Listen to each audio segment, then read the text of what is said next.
বিথির বাড়াবাড়িটা কিছুদিন ধরে অনেক বেশি পরিমাণেই বেড়ে গিয়েছিল, আর সেটারই পরিণাম মৃত্যু। দীর্ঘ 27 ঘন্টা বাইক রাইড করে সাজেক যাওয়া চারটিখানি বিষয় ছিল না। অনেক ট্রেনিং প্রাপ্ত ছেলে মেয়েরাও এরকম দুঃসাহস করতে দুবার ভাবে, অথচ সে শুধুমাত্র ভিউ কামানোর আশায় একটা পুরো টিম যেখানে রাজি ছিল না তাদেরকে অনেক কিছু বুঝিয়ে সুঝিয়ে রাজি করিয়ে একটা ঝুঁকিপূর্ণ কাজে যুক্ত করে ফেললো। সে তো কোনো রকম বেঁচে গেল, কিন্তু বাঁচতে পারলো না তার সঙ্গীরা। যদিও সবার ক্ষতি হয়নি, তবে ইতোমধ্যে একজন পরপারে চলে গিয়েছে। খুব সুন্দরভাবেই তারা রাজশাহী থেকে সাজেকে করে বাইকে রাইড করে রাতে জার্নি করে দীর্ঘ 27 ঘন্টা পর পৌঁছেছিল, এবং তারপর তারা ফিল করেছিল তারা বিশ্ব জয় করে ফেলেছে, তারা সবকিছুই করতে পারে এখন। আর সেই সাহস থেকে কি করলো জানেন? তারা ঠিক করলো বাইক রেস করে পাহাড়ের চূড়ায় উঠবে, এবং সেটাই করলো।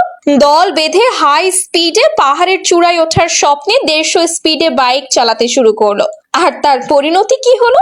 ছিটকে পড়ে গেল পাহাড় থেকে। পাহাড়ে উঠেও একে অপরের সাথে রেসিং করছিল তারা, কে কার আগে যেতে পারে। আর এভাবেই হঠাৎ অ্যাক্সিডেন্ট হলো তার। তৎক্ষণাৎ তাকে হাসপাতালে নিয়ে যাওয়া হয়, কিন্তু সে আর ফিরে আসলো না। আর ছেলেটার এমন অবস্থাতেও আমাদের আম্বানির পুত্রবধূ বিথি আম্বানি চিৎকার চেঁচামেচি থামাচ্ছিল না।